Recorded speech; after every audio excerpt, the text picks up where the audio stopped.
महोदय, मैं बस जानना चाहती हूँ कि क्या विधानसभा में अगर कोई समस्या हो, तो हम लोग वहाँ के उपायुक्त से बात कर सकते हैं कि नहीं?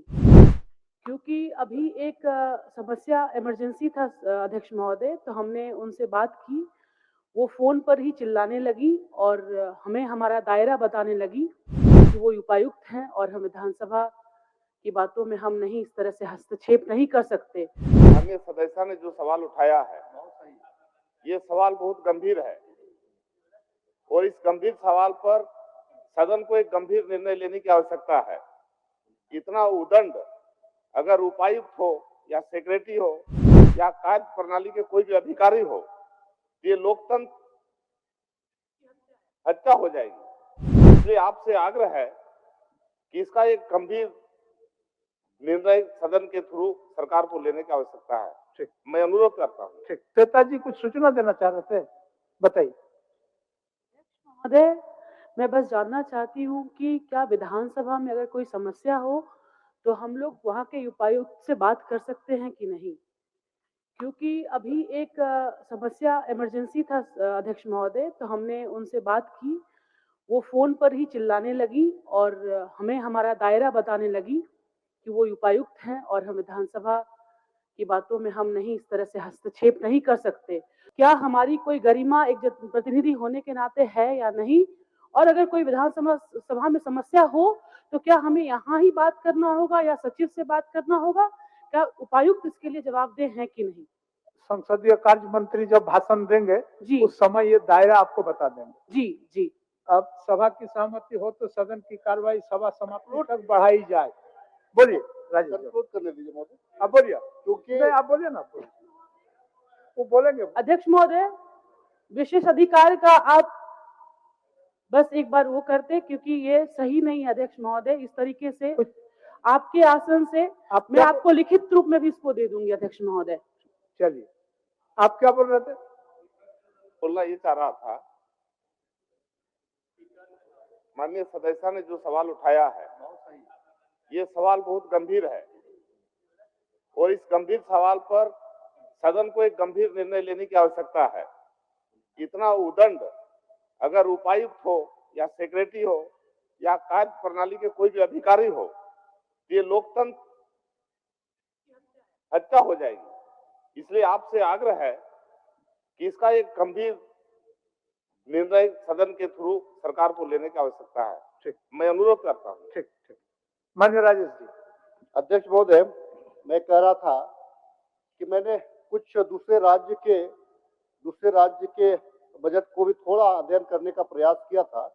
उसमें से कुछ छत्तीसगढ़ का जो बजट था उसके बारे में भी देख रहा था और हमारा जो झारखंड का बजट है उसमें भी देख रहा था। महोदय, छत्तीसगढ़ का बजट में देखने को यह मिलता है कि उनका जो पूरा बजट है वो केंद्र प्रायोजित योजनाएं हैं, उस पर आधारित होती है। 1,65,000 करोड़ के आसपास का उनका बजट रहता है और उनको भारत सरकार के द्वारा 57,57,000 करोड़ रुपया भी मिलता है। जब हम अपनी बजट पेश करते हैं तो हम अपने राज्यांश से जो राज्य कोष हम जमा कर रहे हैं उससे हमारा बजट है और हमको जो है केंद्र के द्वारा जितने भी हम अपेक्षा रख रहे हैं हमको महज 17,000 करोड़ रुपया का लाभ मिलते नजर आ रहा है।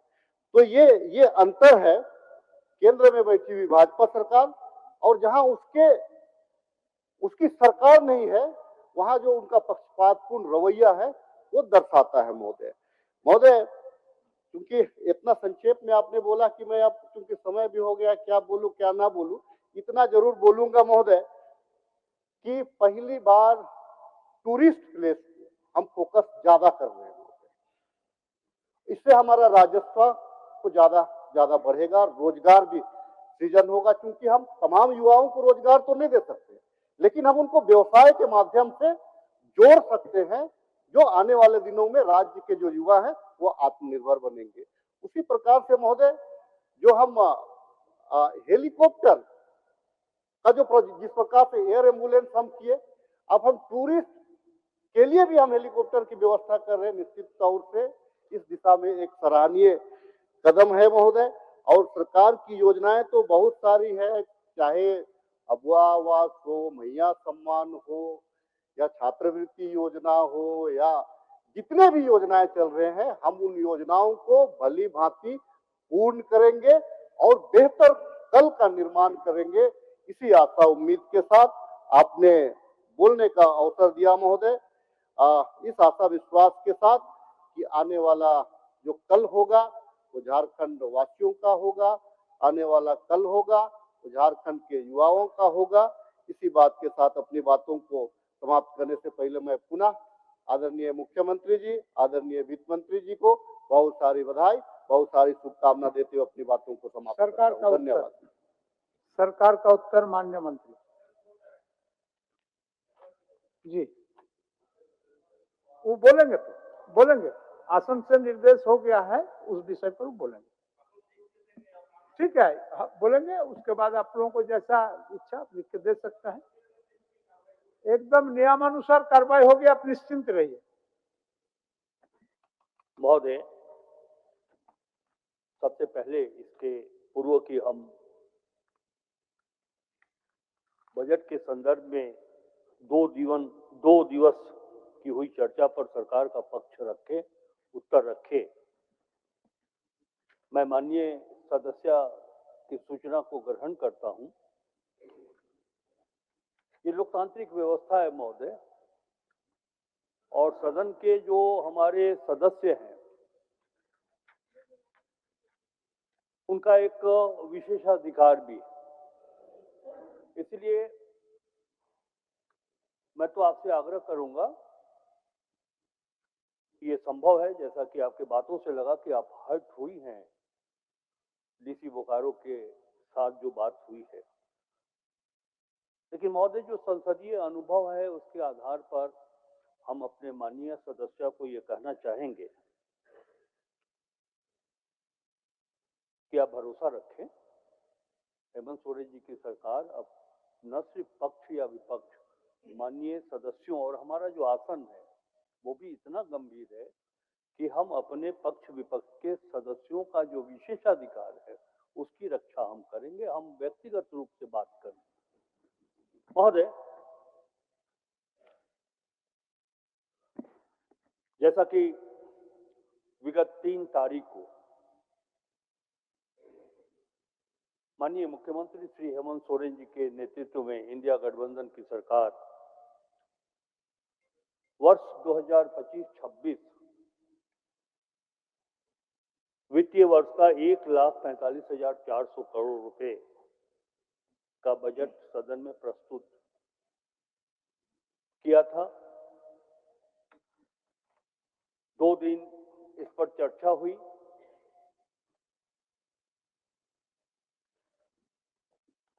कुल 15 सदस्य भाग लिए महोदय।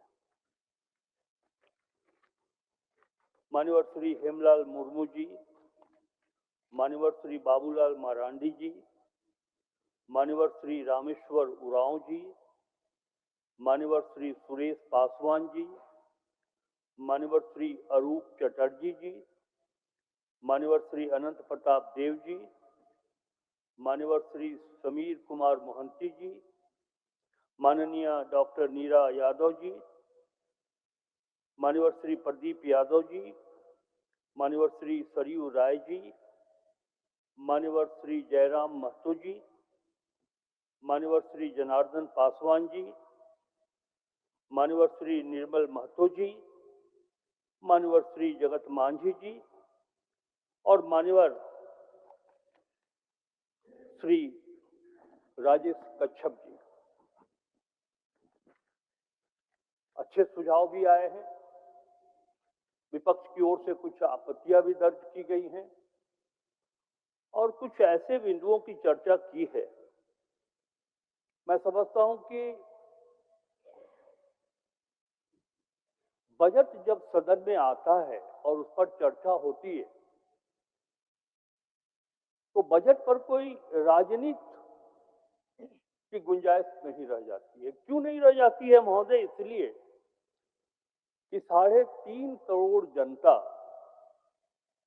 इस राज्य का परिवार है और उस परिवार के मुखिया श्री हेमंत सोरेन जी और उनकी सरकार। तो जिस तरह हम घर का बजट बनाते हैं, उसी तरह इस राज्य का बजट हम लोगों ने प्रस्तुत किया है। क्या अच्छाई है, कहाँ त्रुटि रह गई, हमें और क्या करना चाहिए। जैसा कि माननीय सदस्य श्री सरयू राय जी ने कहा कि जब आप बजट प्रस्तुत करते हैं तो गत वर्षों की उपलब्धियों को भी सदन में रखें। मैं मानता हूं ये पारदर्शिता है, होनी चाहिए। मैं प्रयास करूंगा, हमारी सरकार देखेगी अगले वित्तीय बजट जब सदन में आएगा 25-26 के बाद 26-27 का, तो माननीय श्री सरयू राय जी के इस प्रस्ताव को मैं आपके साथ कर रहा हूं। और उन्होंने कहा है तो बजट में एक ट्रांसपेरेंसी भी दिखाई पड़ेगा महोदय। यद्यपि हमारी सरकार आज आपके माध्यम से इस सदन में विगत 5 वर्षों में क्या उपलब्धि हासिल की है, मैं बहुत ही संक्षिप्त में उसे भी रखूंगा महोदय। श्री सरयू राय जी सदन में होते तो जरूर अप्रिशिएट करते कि सरकार ने इतना परिश्रम किया है, कोई बात छुपा नहीं रहे। श्री हेमंत सोरेन जी की जो 5 वर्षों की सरकार पहले रही है, उस कार्यकाल में क्या उपलब्धि हुई है, अब उस पर अगर कोई सुझाव आता हमें और क्या करना है।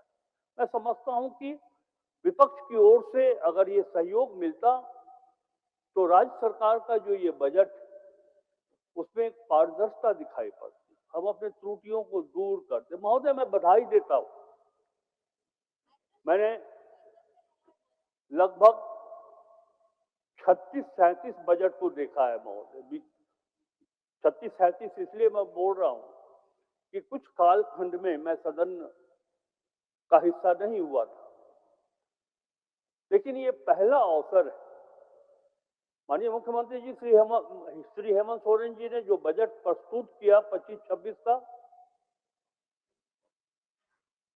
झारखंड के हर कोने से, चाहे वो किसान हो, मजदूर हो, छात्र हो, नौजवान हो, गरीब हो, ठेला चलाने वाला हो,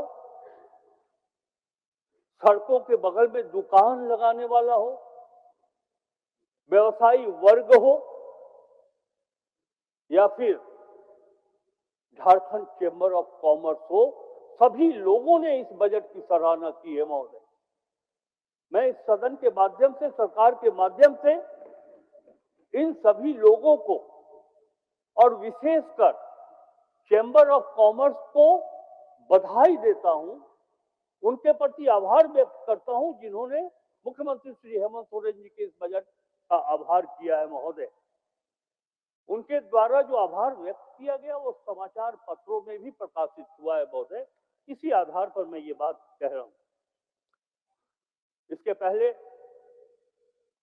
कि मैं बाबूलाल जी ने जो आशंका जाहिर की थी या जिन विषयों की ओर, बिंदुओं की ओर सदन का ध्यान आकृष्ट कराया था, सरकार का ध्यान आकृष्ट कराया था, हम उन बिंदुओं को सामने रखें, उनकी आशंकाओं को दूर करने का प्रयास करें। मैं आज आपके माध्यम से सदन को एक रहस्यमयी बात बताना चाहता हूं। भारतीय जनता पार्टी बहुत ढिंढोरा पीटती कि वो गरीबों की सरकार है, अनुसूचित जनजाति की बात समझती है। जब वो सरकार में थी भारतीय जनता पार्टी, वो अनुसूचित जाति की सरकार हुआ करती थी, या आज भी उन्हें समाज के दबले, कुचले, पिछड़ों, कमजोर वर्ग के लोगों से बहुत प्यार है। महोदय, इनका प्यार हमने बहुत करीब से देखा है। ये किसी अनुसूचित जनजाति के घर में जाकर के खाना खा लेते हैं, अनुसूचित जाति के घर में भोजन कर लेते हैं, इतना ही तक इनका प्यार सीमित है महोदय, उससे आगे नहीं बढ़ पाए। ये बात मैं इसलिए कह रहा हूं, मैंने एक पर्ची आपको भेजा है। ये तो क्यों बधाई के पात्र है ये सरकार, मैं चर्चा करूंगा, लेकिन आपको बताता हूं 2005 से 9 के कालखंड में जब मैं झारखंड विधानसभा का सदस्य था तो मैंने इस विषय को बड़ी गंभीरता से रखा था कि जो स्थिति इस राज्य में अनुसूचित जनजाति वर्ग के लोगों की है, वही स्थिति अनुसूचित जाति वर्ग के लोगों की है। हमारे यहाँ मुसहर जाति के लोग, भूइया जाति के लोग, डोम जाति के लोग, चमड़ा उतारने वाली जो जातियां, उनके सामाजिक आर्थिक स्थिति बहुत ही खराब है। उस समय अर्जुन मुंडा जी मुख्यमंत्री हुआ करते थे, संभवतः, जहां तक मुझे याद आ रहा है। तो मैंने जब काफी कन्विंस किया तो उन्होंने झारखंड राज्य की अनुसूचित जाति आबादी के संरक्षण, विकास के लिए नीति निर्धारण, कार्यान्वयन, मूल्यांकन आदि बिंदुओं पर परामर्श देने एवं अनुशंसा करने हेतु राज्य सरकार द्वारा झारखंड अनुसूचित जाति परामर्श परिषद का गठन किया, अधिसूचना किया महोदय। और इस सब एडवाइजरी का नियमावली भी बन गई। लेकिन महोदय ये कभी क्रियान्वित नहीं हुई।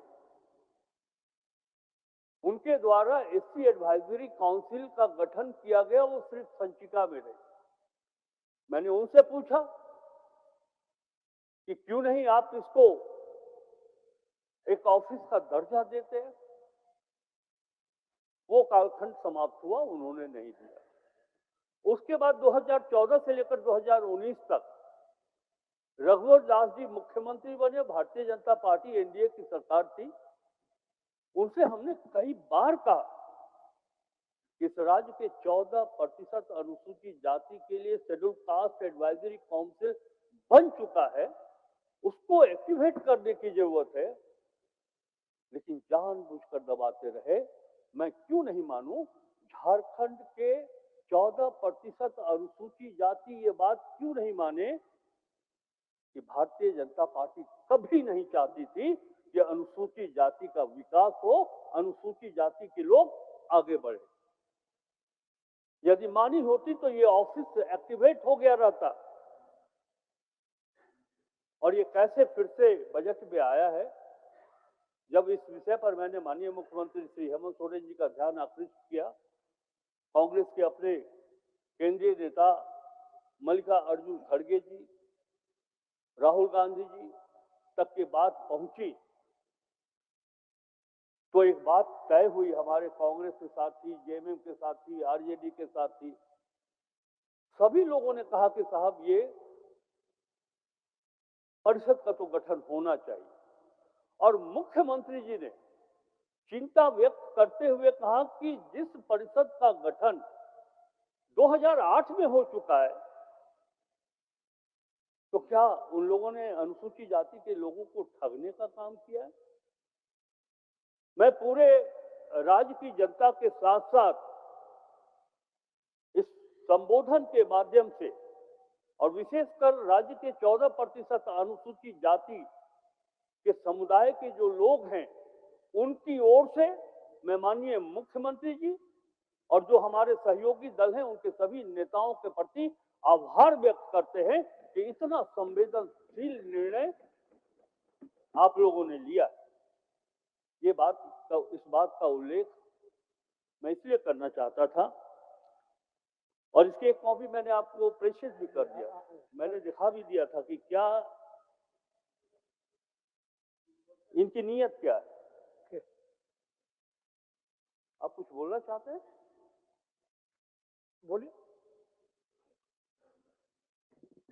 महोदय, माननीय मंत्री जी अपने विचार रख रहे थे। हमारा सुझाव होगा सूचना के माध्यम से महोदय कि अभी भी झारखंड में बहुत ऐसे विद्यालय है जिसमें हरिजन शब्द लिखा हुआ है महोदय। इसलिए सरकार संज्ञान ले और वैसे वैसे विद्यालय में अनुसूचित जाति, उसमें अनुसूचित विद्यालय लिखा जाए महोदय, ये मेरा सुझाव।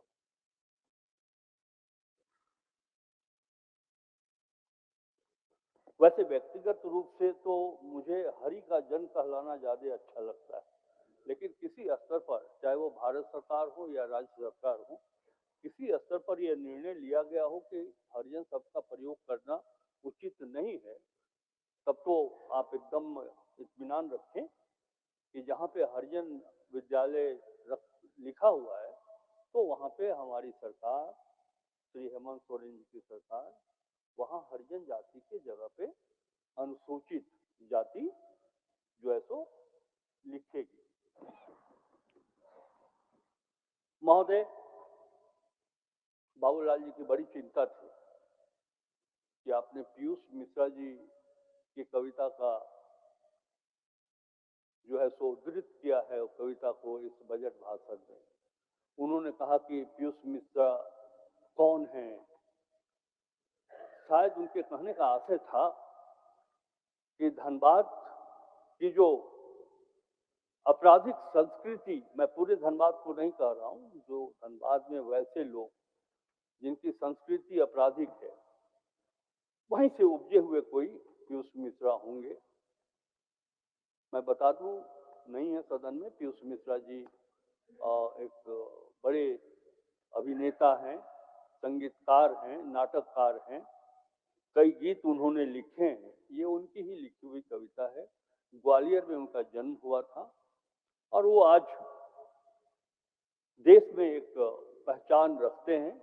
ये मैं उनको बताना चाह रहा हूँ। उन्होंने ये भी कहा था कि आप पीयूष मिश्रा जी के कविता को कैसे उद्धृत किया है, गांधी जी कहाँ हैं। बाबूलाल जी होते आज सदन में तो मरांडी सर को मैं बताता कि ये जो बजट है ना, इसमें गांधी जी की तस्वीर देने की जरूरत नहीं है। हेमंत सोरेन जी के नेतृत्व में यह जो बजट है वह गांधी जी के विचारों पर आधारित बजट है। ये डॉक्टर भीमराव अंबेडकर जी के विचारों का बजट। उन्होंने प्रश्न करते हुए कहा, कुछ समय है ना हमारे पास अध्यक्ष महोदय, कि 1,45,400 करोड़ का बजट, पैसा कहां से लाइएगा। तो हम ये नहीं कहेंगे, कोई राजनीतिक टिप्पणी मैं नहीं कर रहा हूं, लेकिन कल ही छत्तीसगढ़ में 1,60,000 करोड़ का बजट पेश किया गया है। वहां उन्हीं लोगों की सरकारें पूछ लेते कि कैसे पैसा लाइएगा, लेकिन हम अपने झारखंड की बात करना चाहते हैं महोदय कि हम पैसा कहां से लाएंगे। महोदय, आप अच्छी तरह से जानते हैं कि केंद्रीय करों में सभी राज्यों की हिस्सेदारी होती है, हमारी भी है। और जो अनुमान हम लोगों ने लगाया है तो केंद्रीय करों में राज्य की हिस्सेदारी से हमें 47,040 करोड़ रुपए प्राप्त होंगे। उसके बाद स्टेट का अपना टैक्स होता है। राज्य का स्व कर राजस्व से हम 35,200 करोड़ रुपए की प्राप्ति करेंगे महोदय। राज्य का जो कर भिन्न राजस्व है उससे हम 25,856 करोड़ रुपए प्राप्त करेंगे। और इस प्रकार केंद्र सरकार से अनुदान की जो राशि मिलेगी, हम लोगों ने ये अनुमान किया है कि लगभग 17,057 करोड़ रुपए की राशि मिलेगी। ये कुल मिलाकर के 1,45,400 करोड़ रुपया है। इसलिए अब है नहीं सदन में, नहीं तो उनको बताता कि ये पैसे कहां से हम प्राप्त करेंगे। लेकिन मैं आपके माध्यम से सदन को बता रहा हूं कि ये पैसे कैसे प्राप्त होंगे।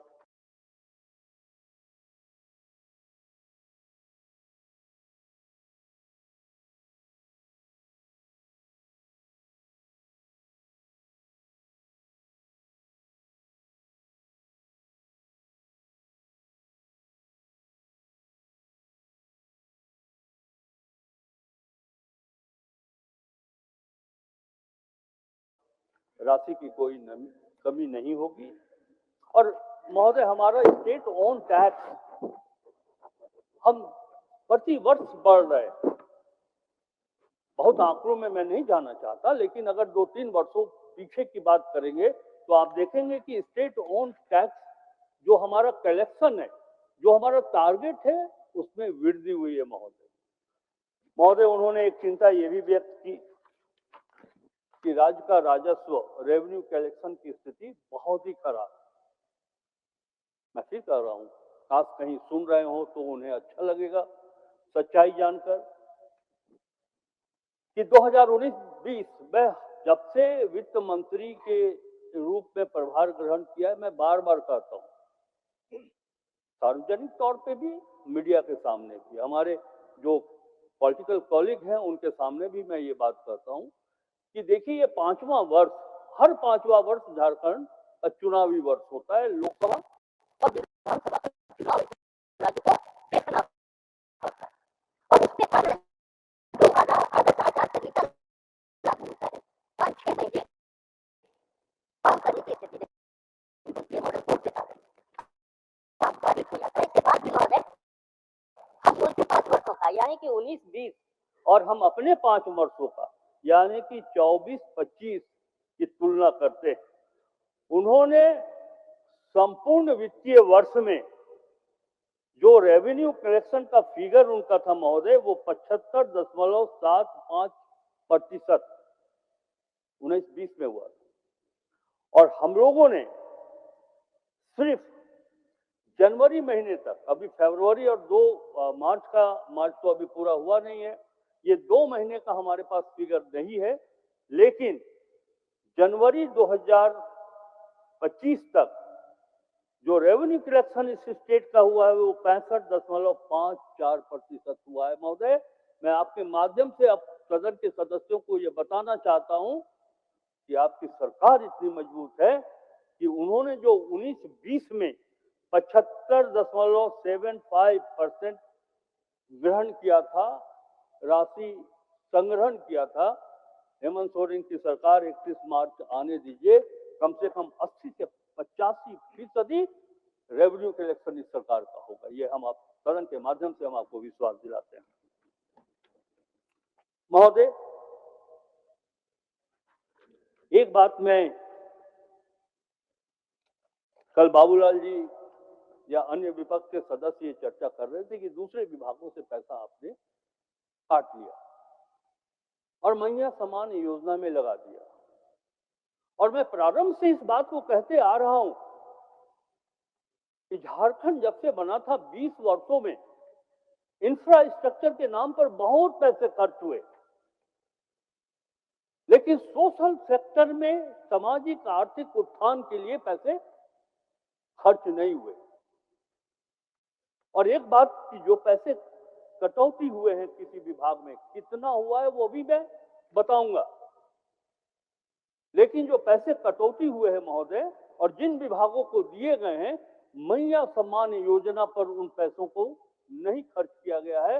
हम विश्वास दिलाना चाहते हैं कि हमारा जो वित्तीय प्रबंधन है, मैया सम्मान योजना के लिए किसी दूसरे विभाग की राशि काट कर इस सेक्टर में देने की आवश्यकता नहीं है। महोदय, मैं आपके माध्यम से बताना चाहता हूं क्या कटौती हुई है। Land revenue, tourism, IT and others में -1.2% की कटौती हुई है। फॉरेस्ट में 0.11%, एकदम मामूली कटौती हुई है महोदय, और क्यों हुई है वो भी हम बताएंगे। हेल्थ एंड ड्रिंकिंग वाटर में 0.86 कटौती हुई है। इंटरेस्ट की राशि में -1.1%, अर्बन डेवलपमेंट में -0.2%, उसके बाद welfare of social welfare and social welfare महोदय +8.51%, इसमें हम लोगों ने पैसा बढ़ाया। हेमंत सोरेन जी का जो विजन है, सरकार का जो विजन है, हम लोगों ने इस सेक्टर में बढ़ाया है, और क्यों बढ़ाया है उसकी चर्चा हम 2 पंक्तियों में आगे कर देंगे। लेकिन हम बताएं महोदय कि एनर्जी सेक्टर में हम लोगों ने 0.48%, और उसके बाद रोड एंड ट्रांसपोर्ट में 0.92%, रूरल डेवलपमेंट में महोदय -2.96%, और एजुकेशन के ऊपर हम लोगों ने प्लस किया है, दिया है 0.69%। महोदय, क्यों दिया है? ये वो राशि है जिन विभागों के प्रशासनिक प्रमुखों को ये लगा कि 31 मार्च तक ये पैसा हम खर्च नहीं कर सकेंगे। मैंने थर्ड सप्लीमेंट्री पर भी बोलते हुए इस बात को रखा था कि क्या हम उस पैसे को सरेंडर कर दें 31 मार्च तक, या हम उस पैसे को जनहित में उपयोग करें, खर्च करें, ताकि जनता का काम हो।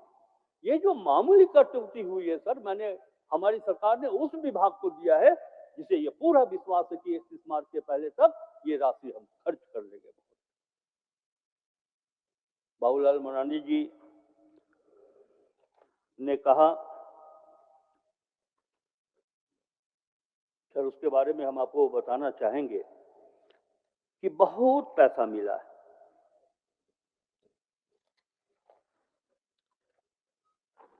जहां तक वित्तीय प्रबंधन की बात है महोदय, जो हमारा फिजिकल प्रूडेंस है, पूरे हिंदुस्तान में झारखंड प्रथम स्थान पर है, और जो अचीवर स्टेट पूरे हिंदुस्तान की बात करिए तो झारखंड चौथे नंबर पर है वित्तीय प्रबंधन के मामले में।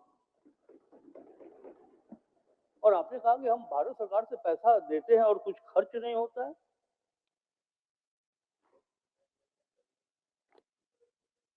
महोदय, थोड़ा समय हम जरूर लेंगे। इतना बोलना चाह रहे थे कि बाबूलाल जी को हम बताते कि कहां से पैसा आपका आया और आपने क्या किया। इन्होंने कहा कि हम पैसा देते आपको।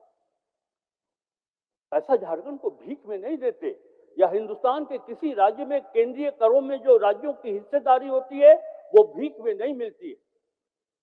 भारत सरकार जो अनुमान करता है कि हमको इस वर्ष रेवेन्यू में इतना पैसा मिलेगा, नीति आयोग के उस दिए हुए संवैधानिक प्रावधानों के तहत उसको जोड़ा जाता है और तब झारखंड को वो हिस्सा मिलता है, कोई भीख में नहीं मिलता है महोदय। उन्होंने कहा मरांडी सर ने कि जो पैसा देते हैं आपकी डिमांड से अधिक पैसा मांगते हैं। यह सच्चाई नहीं है महोदय। सच्चाई यह है कि अनुदान की राशि 2025 तक जो लक्ष्य था कि हमें मिलेगा भारत सरकार से 16,961.35 करोड़ रुपया, और मिला कितना?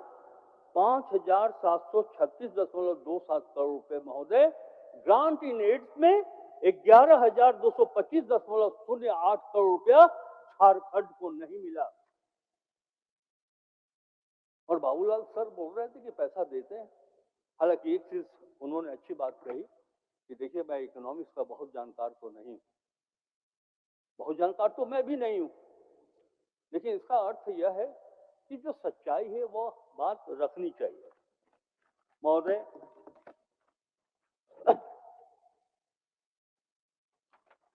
जल जीवन मिशन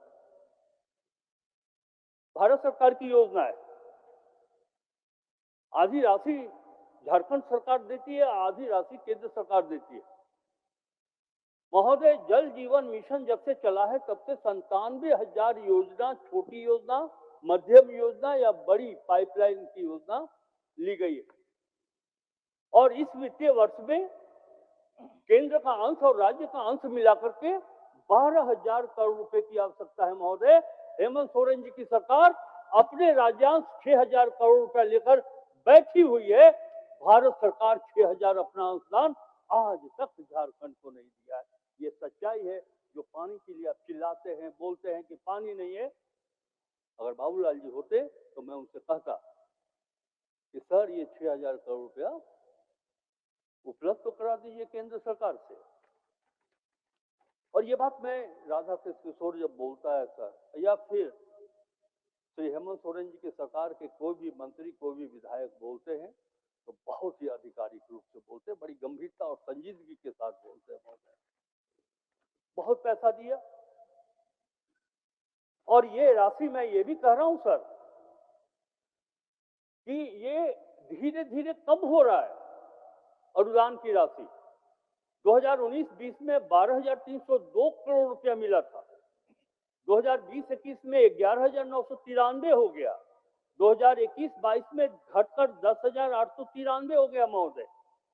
22-23 में 10,893, 2023-24 में 9,146 और 24-25 में मात्र 5,736 करोड़ रुपए।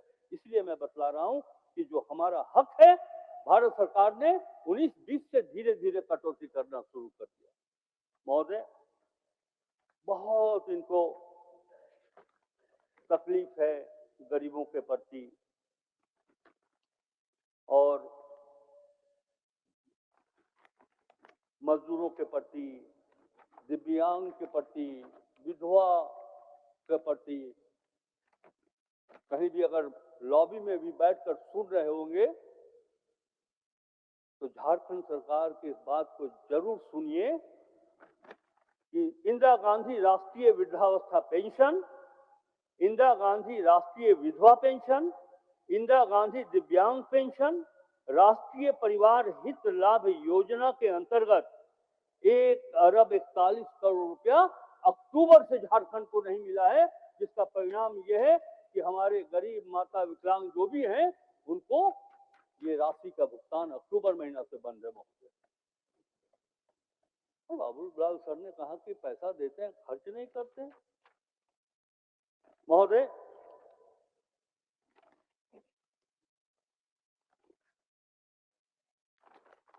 तो मैंने बताया,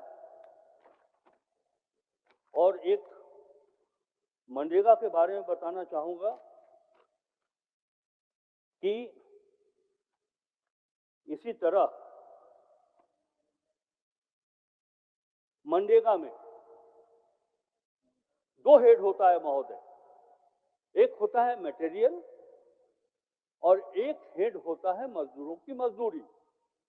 बड़ा प्यार है, बड़ा दर्द था नीरा जी को राज्य के गरीबों के बारे में।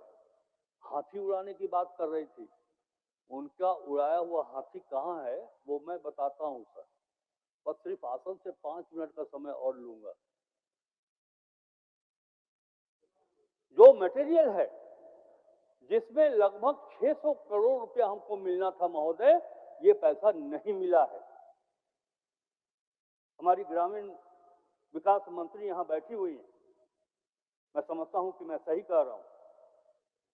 और मजदूर के हेड में महोदय विगत कई महीनों से 500 करोड़ रुपया नहीं मिला है, जिसके कारण झारखंड के गरीब मजदूर को पैसे का, मजदूरी का भुगतान नहीं हुआ है। बाबूलाल मरांडी जी इस बात की जिम्मेवारी लेंगे। बहुत दुखद बात है महोदय।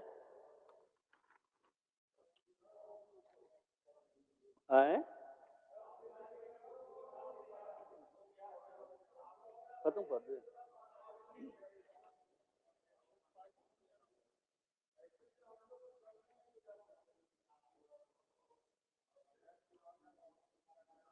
प्रधानमंत्री, अच्छा गैस चूल्हा के बारे में सुन लीजिए थोड़ा सा। गैस चूल्हा बार बार नहीं, गैस चूल्हा के बारे में बहुत जरूरी है महोदय। जब कभी बात आती है तो 450 रुपया में गैस सिलेंडर कब दीजिएगा। मैं आज इंडिया गठबंधन की ओर से जो सरकार हमारी है, मैं पूछता अगर उनके लोग यहाँ रहते कि आप लोगों ने प्रधानमंत्री उज्ज्वला योजना के तहत 38,44,961 करोड़ की लागत से जो आपने पैसा उज्ज्वला गैस के ऊपर खर्चा किया, बताना चाहिए था उनको कि वो गैस, वो चूल्हा काम कर रहा है कि नहीं कर रहा है महोदय। वो सारे चूल्हे बंद हुए। हमारा मैया समान योजना रेवड़ी नहीं है, हमारा मैया समान योजना फ्री बीज नहीं है, लेकिन ये प्रमाणित हो गया कि उज्ज्वला गैस योजना भारत सरकार का फ्री बीज योजना था, सिर्फ चुनाव जीतने की वो योजना थी महोदय। अब ये आखिरी है, अब मैं आसन से ज्यादा आप ही लोगों से समय मांग रहा हूं महोदय। बस हो गया। कहा हाथी उड़ा दिए, आप लोग चींटी भी नहीं उड़ाए। अच्छा, वो वही चीज उड़ाने के लिए बोल रही थी जो उड़ाया नहीं जा सकता है। न तो हाथी उड़ाया जा सकता है, न चींटी उड़ाई जा सकती है। महोदय 100 करोड़ से अधिक खर्च हुआ था मोमेंटम झारखंड के ऊपर। और हम बताना चाहते हैं आपको